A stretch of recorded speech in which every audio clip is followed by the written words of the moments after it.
forum. Madam Minister was recently appointed to her post, and we've had an opportunity to discuss in greater detail our bilateral relations, international and regional issues. We have reaffirmed our position that friendly ties between Russia and Namibia are developing progressively.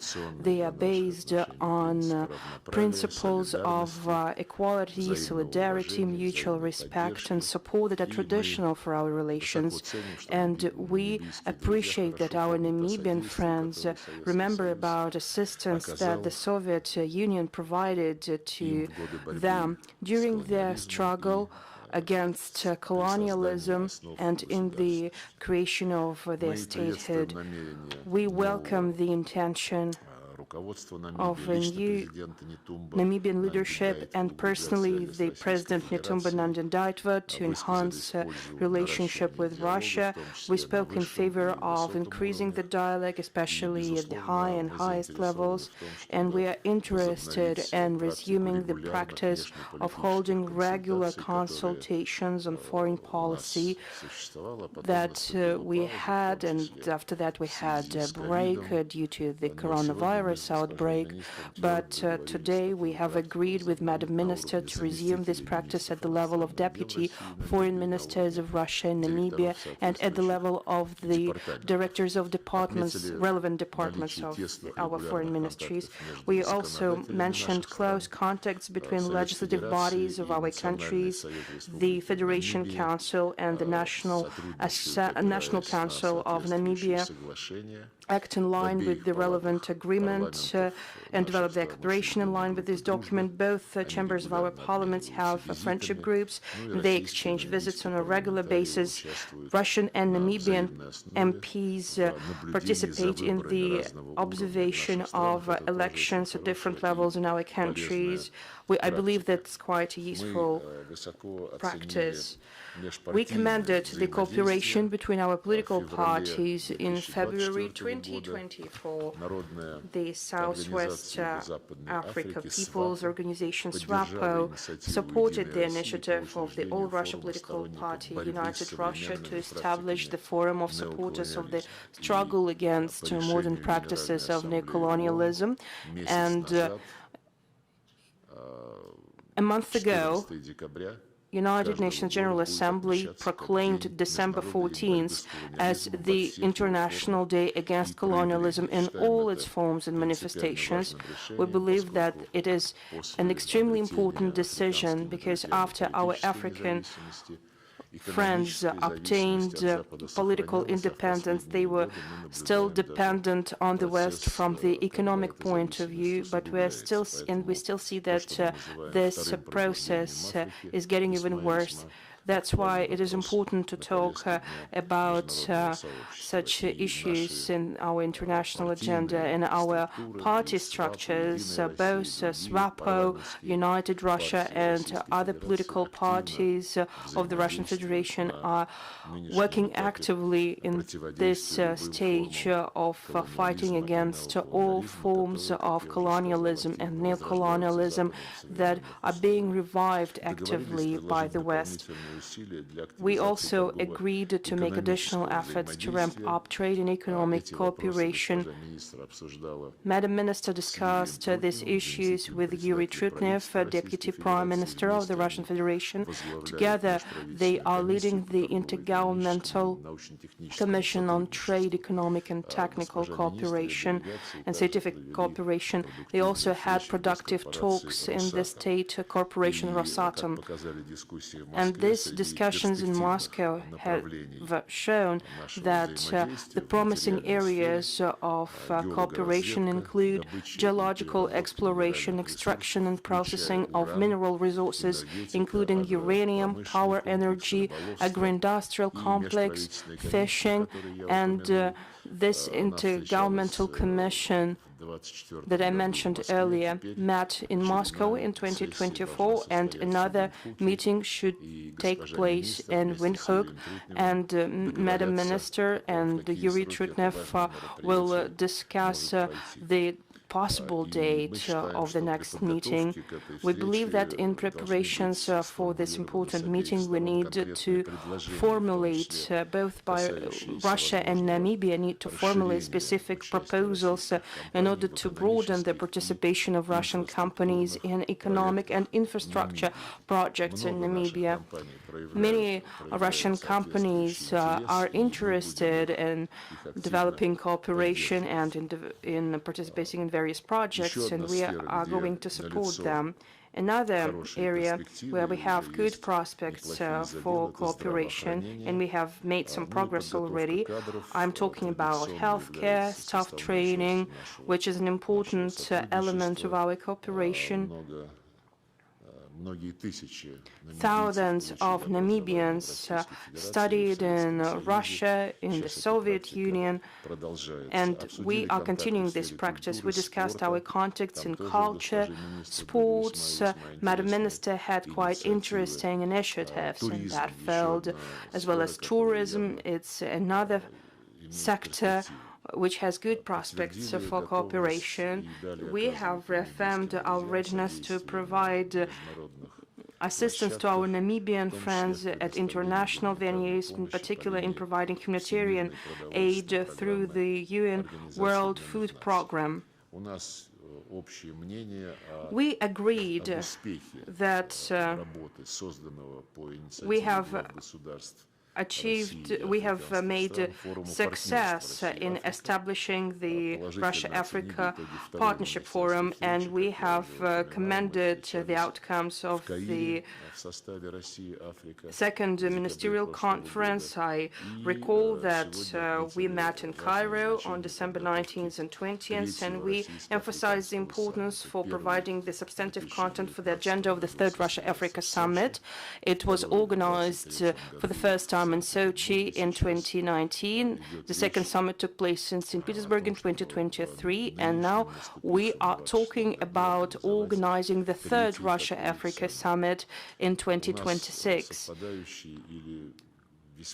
Russia and Namibia have similar or converging positions on most international and regional issues. At the United Nations, we are in favor of the democratization of international relations. We advocate for the strict observance of the Charter of the United Nations. First and foremost, the equality of all states with no distinction, and maintaining mutually respectful dialogue on all topics. The principles of the Charter of the United Nations should be implemented in the entirety, totality, and interconnectedness. These ideas become particularly important in the situations when we witness attempts and even specific actions aimed at the disruption of the entire system of international relations that were established after the Second World War and that were enshrined and reflected in the Charter of the United Nations. This topic requires specific discussions, and there are no doubts that at the third Russia-Africa Summit we will talk about it in great detail. We also highlighted the need to improve the work of the United Nations, including the reform of its Security Council. The reform of the UN Security Council is long overdue, and we support the request of African countries to increase their representation, and we support this position. We thank our Namibian friends for supporting all initiatives that the Russian Federation puts forward and promotes in the United Nations. Such important initiatives and documents on combating the glorification of Nazism, countering neocolonial practices, cooperation in the field of information security, use of outer space for peaceful purposes, and initiatives that are related to the issues of disarmament. We thank Namibia for supporting Russian candidacies during elections in various bodies of the United Nations and at other multilateral structures. We also support the initiatives of Namibia and its candidates at various elections. We also would like to note the fruitful cooperation in the Kimberley process. The countries that extract and process diamonds. We also talked about the situation in Africa, in particular in the Eastern DRC, the situation in the Sahel. The situation is rather complicated there, and it is connected to the attempts of the extra-regional forces to promote their own interests that have nothing to do with the legitimate aspirations of the peoples and countries of the region. It also connected to the attempts of the terrorist forces to continue their operations in Africa in various parts of it. We are promoting the concept according to which African solutions to African problems. It's up to African countries themselves to find the solution. If someone wants to help them, they need to respect the approaches that are being developed by the African countries.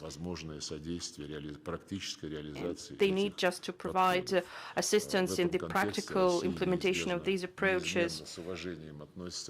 Russia continues to respect sub-regional organizations that are playing an important role here. In particular, I'm talking about the African Union and Southern African Development Community, SADC, where Namibia is an active member. We welcome the WINHEG's contribution to enhancing integration processes in Southern Africa. We are ready to actively develop cooperation between Russia and the Southern African Development Community, SADC. We have a relevant agreement on cooperation between the government of Russia and this structure. And we agreed to accelerate the formulation of a plan of action to implement principles that are enshrined in this agreement. I mentioned it already at our negotiations. We thank Namibian friends for the objective and balanced position on the issues that are related to the situation in Ukraine and around it, in particular attempts of our Western colleagues to Ukrainize the agenda of all international organizations. We know that Namibia understands the harmfulness of this approach. Again, I express my appreciation for that. The Ukrainian crisis, and here we have similar vision with our Namibian friends. The crisis in Ukraine could be settled only by addressing the root causes that has resulted in this conflict. We are satisfied with the outcomes of these negotiations. I received an invitation to visit Namibia, and I gladly received it. Thank you. Thank you. Thank you very much, Minister Lavrov. Let me first start by expressing my thanks and appreciation to the government and people of the Russian Federation for the warm welcome and the generous hospitality extended to me and my delegation, and also to thank Minister Lavrov for the very warm reception. You have laid out the issues that we have discussed very eloquently. The relationship between Namibia and the Russian Federation is historic and strategic. Through the Soviet Union, this is the country that supported Namibia through SWAPO for its during the liberation struggle. And as I've mentioned earlier, the narrative of Namibia's liberation struggle cannot be complete without invoking the all-round material support we have received from this country. And it is that historic friendship that determines the bilateral relations that we continue to enjoy today with the Russian Federation. We have discussed about our political engagement. We have discussed about our trade relations. We are very much optimistic and excited about the forthcoming Intergovernmental Commission meeting that Namibia is going to host next month in Windhoek, where I shall be engaging my colleague, Mr. Trufnev, whom I have met yesterday. The potential of cooperation between our two countries is great in the areas of agriculture, areas of sports, creative industries, quality health and quality education, land, housing, and sanitation. These are all priorities of the Namibian governments, which create opportunities for both the private sector in Namibia and in the Russian Federation. So we want to put economic content to our relationship. At the multilateral level, as Minister Lavrov has mentioned, Namibia and the Russian Federation continues to work very, very closely. Our positions on issues are aligned. Our members of parliament are cooperating. Our two political parties are cooperating, and we look forward to further enhancing the relationship between our two countries for membership. Once again, thank you very much, Minister Lavrov, for hosting me. And as I said, I look forward to receiving you in Namibia. Уважаемые, переходим к вопросам. Пожалуйста, РИА Новости. Let us get down to the questions. RIA Novosti. Hello. RIA Novosti, the first question to Minister Lavrov. Minister Lavrov, the Foreign Ministry of Russia has already commented repeatedly the tense situation in Venezuela since the beginning of this year. In your view, what is the current state of affairs in this country? Thank you. Our position remains unchanged. It is principled, it is building upon the principles for the respect for territorial integrity and sovereignty of all states, whose governments naturally represent the interests of the whole population. Venezuela has been just the case, and our principled assessments of the illegal operation carried out by the United States remain in force, and they are shared by the overwhelming majority of states and of the global majority, the countries of the global south and the global east.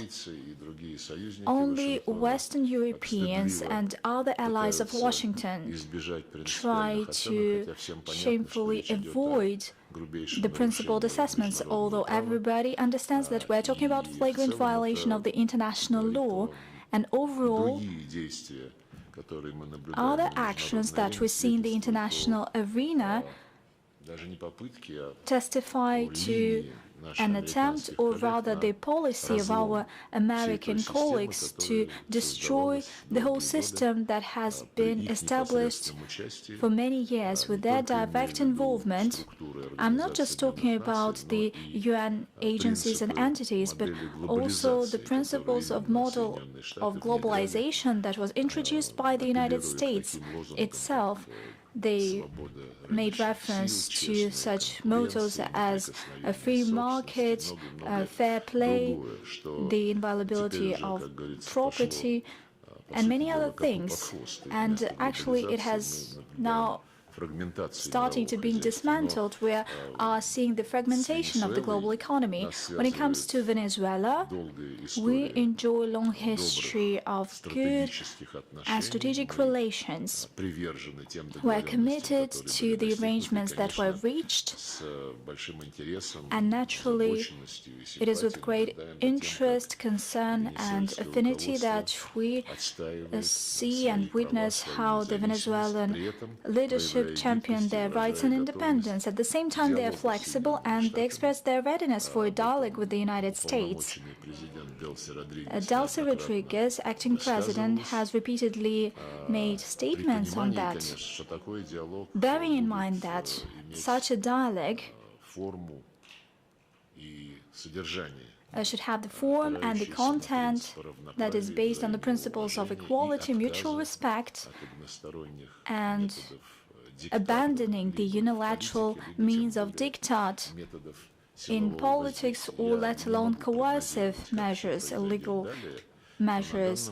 I cannot make any forecast, but as of now, we see that the Venezuelan leadership has been championing its national priorities, and it's been championing its national sovereignty and the need to participate in international relations as an equal, sovereign, independent state. I do hope that all those who are interested in having relations with Venezuela, including the United States, would reciprocate and would respect these principles as well. I believe that these principles should be universal. Next question. Sputnik Africa, Your Excellency, I have a question for you, please. By supporting Venezuela following the United States actions, Namibia emphasized its shared anti-colonial struggle with Caracas. So how do you assess contemporary manifestations of neocolonialism by Western countries, which in the view of many are expressed not only through economic pressure, but also through unilateral military operations, sanctions, and attempts to overthrow legitimate governments in sovereign states? And in this regard, can the solidarity stance of the Global South, demonstrated in the case of Venezuela, be considered a key element in building a new, more just world order free of such practices? Thank you. Thank you very much. No, you are right. When the unfortunate events happened in Venezuela, Namibia issued a statement where we expressed our dismay at those events. We referred to them as a blatant violation of international law and the violation of the UN Charter. Venezuela is a country of the Global South. It's a country that is a product of resistance.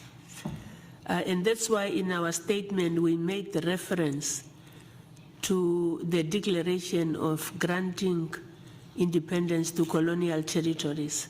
We are past that stage. We do not want to go back there. You are also right in the sense that the solidarity from the Global South was evident because in our statement we supported the convening of an emergency meeting of the UN Security Council. We are happy that it met, but not many countries had the chance to air their views.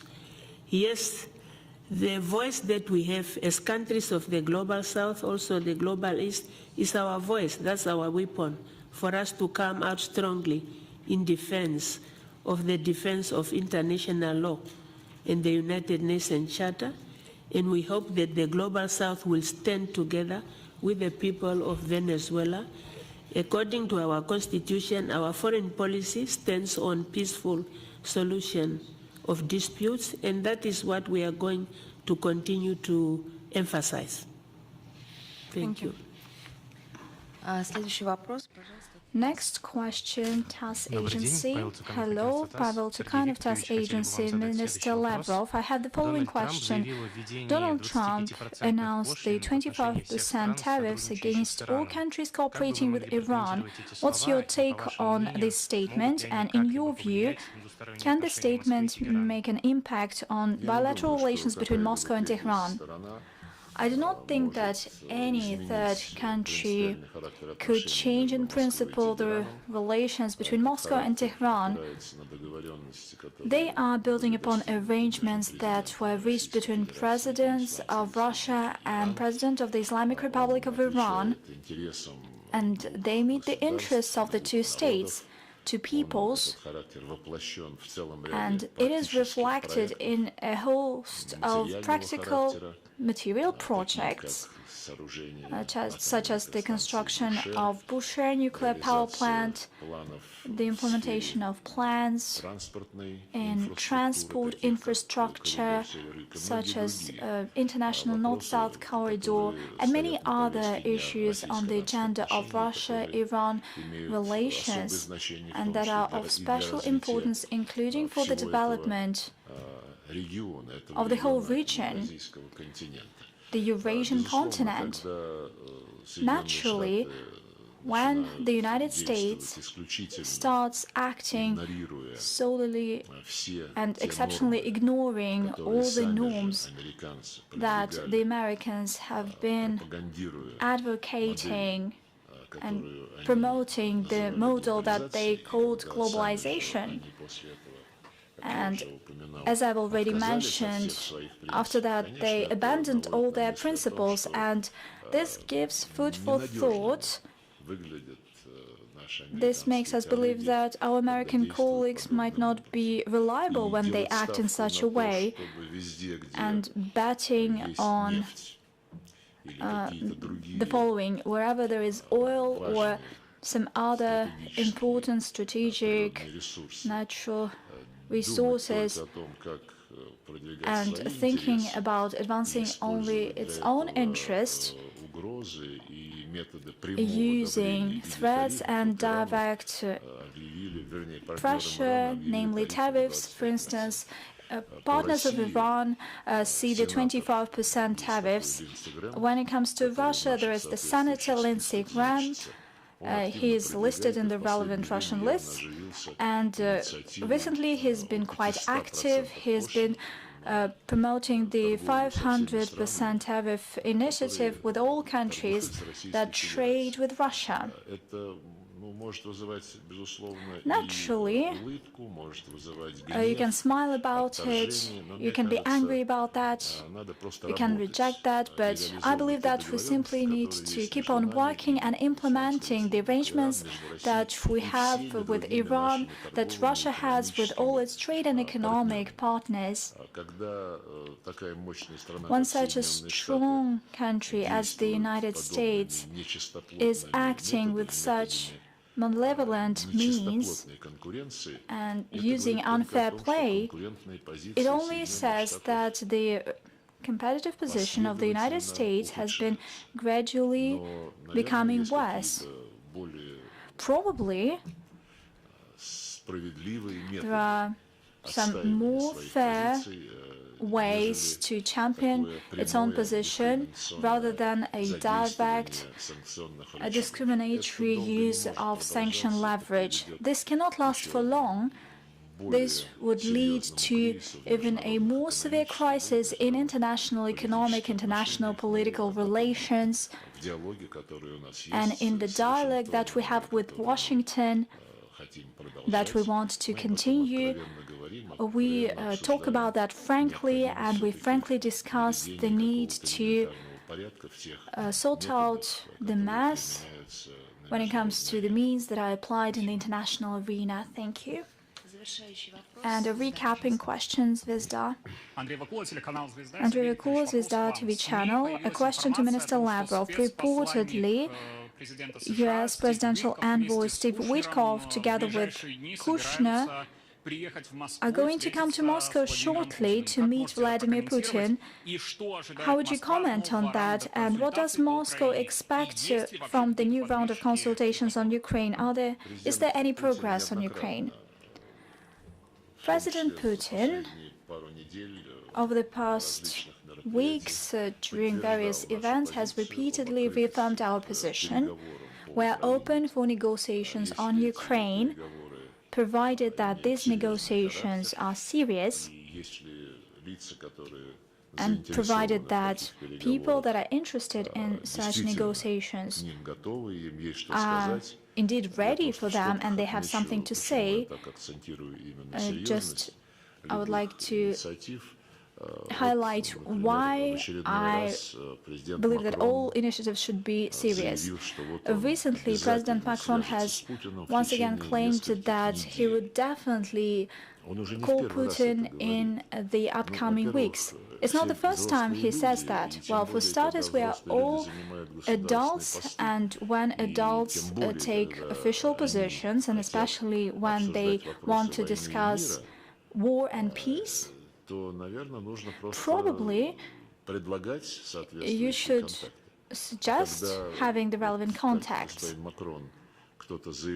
When, for instance, in case of Mr. Macron, somebody says, I will talk, we will definitely need to talk with Putin, and in a couple of weeks' time, I will come up with something. That is not serious. That is just a PR campaign. That's a megaphone, microphone diplomacy that never led to anything good. Putin is always open to a serious conversation, and all previous meetings with the special envoy of the U.S. President, Mr. Witkoff, and recently Mr. Kushner joined the conversation. These were serious conversations, substantive conversations that were aimed at addressing the root causes of the crisis in Ukraine and to elaborate ways to address these root causes, because without doing that, we cannot achieve lasting peace. And everyone, especially Europeans, in particular Germany, Great Britain, are talking about ceasefire for 60 days ceasefire or permanent ceasefire. They are talking about it as a priority, but it's not serious.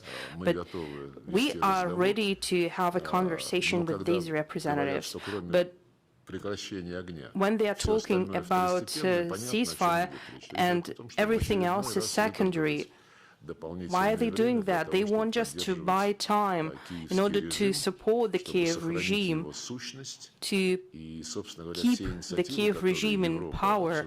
And all the initiatives that are being discussed by Europe in particular, the initiative that was discussed in Paris in presence of Witkoff and Kushner, all these initiatives are aimed at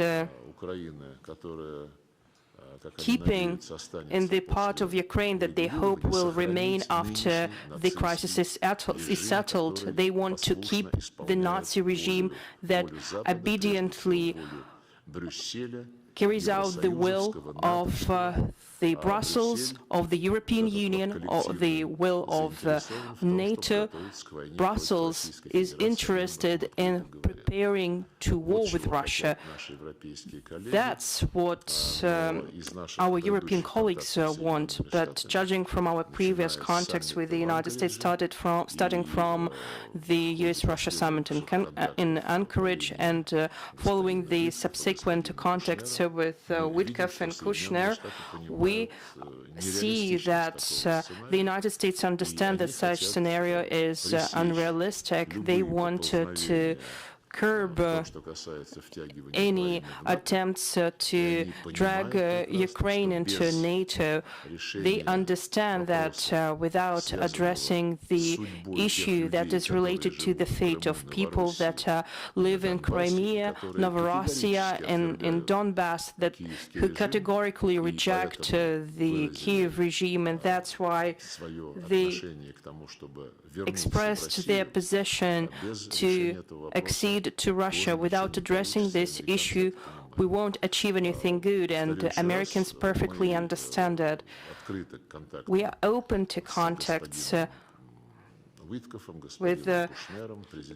Witkoff and Mr. Kushner. President Putin met with Steve Witkoff several times, and I'm confident that if they're interested in having another meeting, we will understand their interest. As for the progress being made in our negotiations We don't know, because if we're talking about negotiations that took place in Paris, the so-called coalition of the willing that was attended by Zelensky, and where Witkoff and Kushner were invited, they have issued their document, the Declaration of Intent, to which the United States didn't join. So we have no information what really happened there and what stands behind this declaration. If our American colleagues are interested in letting us know what happened there, then we're interested in this meeting, taking into account the fact that our contacts, our Russia-American contacts on Ukraine are based on the strong foundation that were laid by the summit-level meeting in Alaska, where an understanding was reached both by Russian and American-sized colleagues. This is the end of the press conference. Thank you for your participation. Thank you.